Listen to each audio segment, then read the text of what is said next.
Yo, it's your boy Kenji, man, and I got a movie review for you. This is on Spider-Man No Way Home. This is a 2021 film starring Tom Holland. Let's get into it, people. Spoiler review too, bro. I'm getting into spoilers. It's been out for a while, so if you haven't seen it, just don't watch this video right now. Now, if you don't know, I'm a big Spider-Man fan. Always like Spider-Man. My favorite Spider-Man actor is Tobey Maguire. My favorite Spider-Man movie is Spider-Man 2.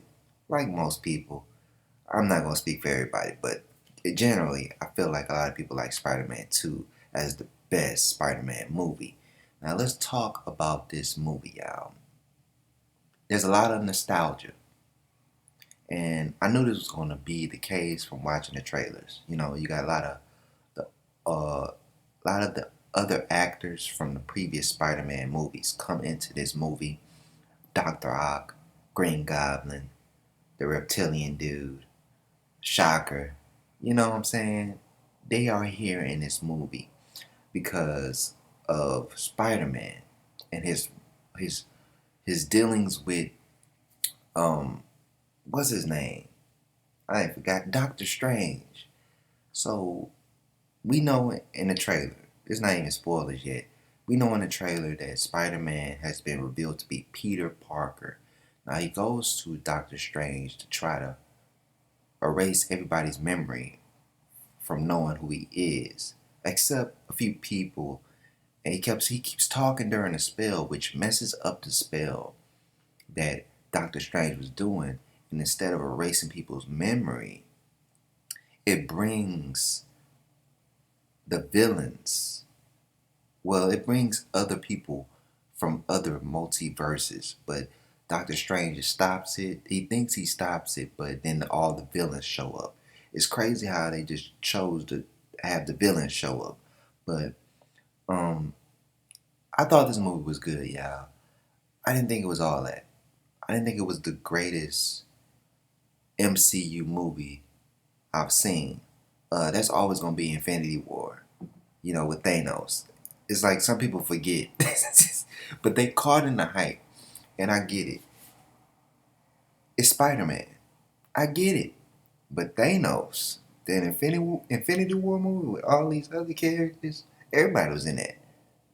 But it just shows you how much America loves Spider-Man, and how much they love all the other Spider-Mans. Now, Tobey Maguire and Andrew Garfield are in the movie, y'all. They show up, and I ain't even gonna lie. When I seen Tobey Maguire show up, bro, I cried. I was like, Tobey! Tobey Maguire, people. The original Peter Parker. But this movie tries to do something different where you're not seeing Spider-Man just beat up the villains and he's losing someone. Well, he does lose someone. Aunt May dies.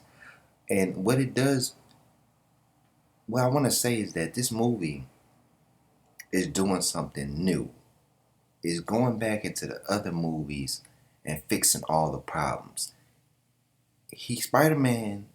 Tom Holland Spider-Man wants to help the villains with all their problems. He wants to help Dr. Ock with his device that's messing him up. He wants to help the Green Goblin. He wants to help the Shocker. He wants to help Sandman. He wants to help all these villains instead of them becoming either killed or on the run in their dimension or their universe. He wants to help them. And because he helps them, he loses someone. He loses Aunt May. Even though Aunt May was the one that convinced him to do this. I was like, man, send them people back. Right? You don't even know that if you send them back, that they not gonna still become villains. I guess I don't know. That's just me. The multiverse thing in this movie is the one problem I have with the multiverse and how it works, because these people get pulled out at certain times Like Dr. Ock shows up, like he was having a fight. You remember when he was fighting Spider-Man on the building? He gets pulled at that moment. And then the Peter Parker, Tobey Maguire, he gets pulled at the moment where it's been years later. So it's like it's different parts, like, that they're pulled from. And so I'm like, that's the only problem I really had with the movie, is that the multiverse, it seemed like, okay, you send Dr. Ock back right in the middle of a fight? Well, is that what's going to happen?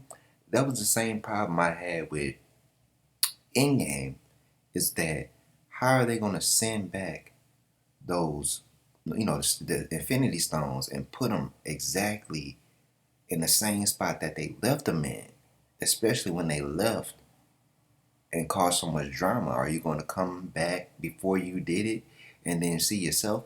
That's my only problem, is that this multiverse thing kind of gets messy. But they did a good job at, making a movie out of it. I do enjoy this movie, people. Don't get me wrong.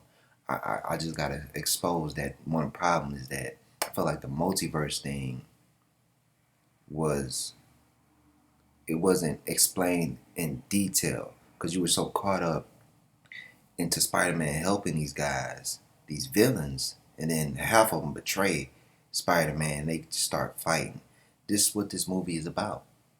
And some people might say, well, they just showing us villains from other movies. And I'm thinking, like, in my mind, I'm like, bro, you just want to complain. I'm saying this movie is a good movie, almost great. I give it 8 out of 10 stars, people. This is a great movie. I'll tell you to go watch this movie. But I'm not to the point where I'm like, this is the greatest Marvel cinematic movie ever created. I'm like, nah, bro. No. I mean, I guess you could say that if you haven't been enjoying the MCU, but what they did to set up Thanos and the Infinity War, that whole little thing, I like that way more than this. This is a Spider-Man closed-in film talking about multiverse theory, right? And I enjoyed it, people. I enjoyed it. I cried a little bit. And the banter between the three Spider-Mans when they was talking about all the stuff they had to deal with, I was like, damn, this nostalgia working, people. I know some people are like, man, it's just nostalgia. I'm like, it worked, people. They did it right. It was some chemistry in here that I just felt I liked it. Like, it wasn't like I was taking the movie serious. It was just like, okay, it just seemed like another episode of Spider-Man to me. It was like another episode from a TV series where he messed up time. He got Aunt May killed. Kinda, it's his fault. But it's kind of her fault. But it's kind of really Doctor Strange's fault. All three of them deserve the blame here, but we're not going to play the blame game. Great movie, people. I'm not going to sit here and say it sucks. It did not suck, people. It was a good story, and it fixed all the problems in the past, and it let me know that, all the stuff I was complaining about Tom Holland, I always felt like he wasn't Spider-Man, but this explained it well, that Tom Holland Spider-Man isn't our Spider-Man. He's from another universe, people. He's like Peter Parker from Tobey Maguire. They don't know nothing about the Avengers. They even said it. They was like, he was talking about the Avengers. They was like, who are the Avengers? They didn't know none of those superheroes, because originally Spider-Man, is not a part of that story of Captain America and all this other. It was just New York, people. And I got it. I was like, you right. I can't complain about that no more. But I do say I do have a favorite, and that's going to be Tobey Maguire. And it just is what it is. And it really showed that with great power comes great responsibility, people. You don't always have to kill your villain. You ain't got to always cut a nigga head off like they did Thanos. It ain't always about that. Sometimes a lot of the villains that Spider-Man fights, they're victims themselves. Victims of anger, victims of, just messing up on some scientific stuff, and then you just lose your mind. It just showed a lot of, forgiveness in this movie and overcoming that because Tom Holland, Peter Parker, Spider-Man, he could have killed the Green Goblin because Green Goblin was the one that killed Aunt May. And, he didn't. He hit him with the serum, got the super soldier serum out of him so he could stop being crazy because his other half was taking over. And I thought that was good, man. It was something different. I never seen a movie do this before in this fashion where, you forgive the villains. Even though he did lose someone to this, he stuck with being the hero. Because, think about the path that Spider-Man, Tobey Maguire took. He went through a dark side, people. That's why people love that Spider-Man because it was so dramatic. It got dark. This one thing I didn't like about this whole Disney Spider-Man is not dark. People don't expect this movie to be dark. Even when there was moments when Peter Parker and MJ were getting romantic. I couldn't even feel it because it was a Disney movie. I was like, it's not the same, bro. It's somehow I couldn't really take it serious when they kissed. I was like, ugh.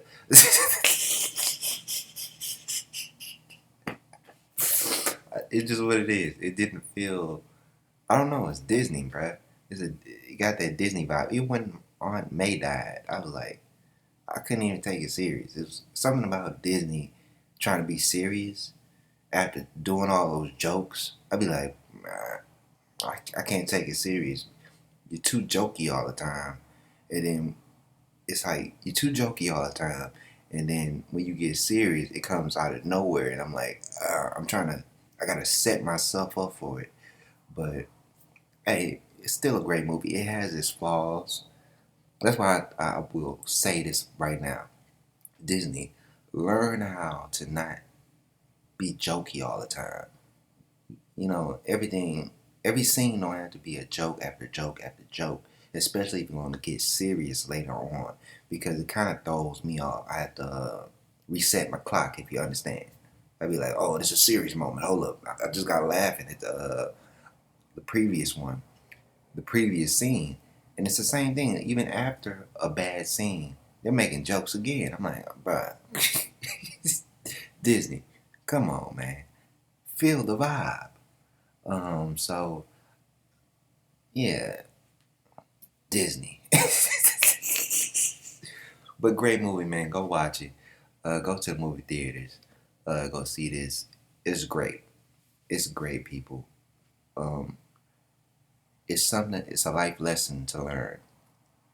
People go to movies all the time. They want to see somebody die. You guys want to see a gladiator show. I'll tell you this. This is not the gladiator show. This is not one of those dramatic moments. Even though there was a dramatic moment. It's not like he turns to the dark side. Because the other Peter Parkers help him out of that. You understand me? They help him before he gets into the dark side. And after the movie, to fix all of this, he had to erase everybody's mind. Basically, nobody knows who he is anymore. Nobody knows he's Peter Parker or even Spider-Man. And, he said he was going to go back for MJ and his best friend, but when he did it, he decided not to tell them who he was, because they don't even remember him as a friend, which is so messed up. So he decides to get his own apartment. He's broke Spider-Man. And so we already heard that the next Spider-Man is being developed. And I'm like, yes, please, Disney. In this next one, I need you to get real serious. Somebody gotta die again. But that's it, man. I'm out, bro. My only flaws is what I talked about. The multiverse thing, sometimes that can get confusing, people. The multiverse can get very confusing at times. And Disney just don't know how to keep the tone, keep a certain tone, because you're so jokey all the time. It throws me off sometimes, and that's just what it is. Stop throwing me jokes all the time. Get serious. Even, I mean, the first Spider-Man had jokes, but you gotta know when it's time to. You need to call Dave Chappelle or something. Show you when the right time to tell a joke and the right time to be serious. That's it, people.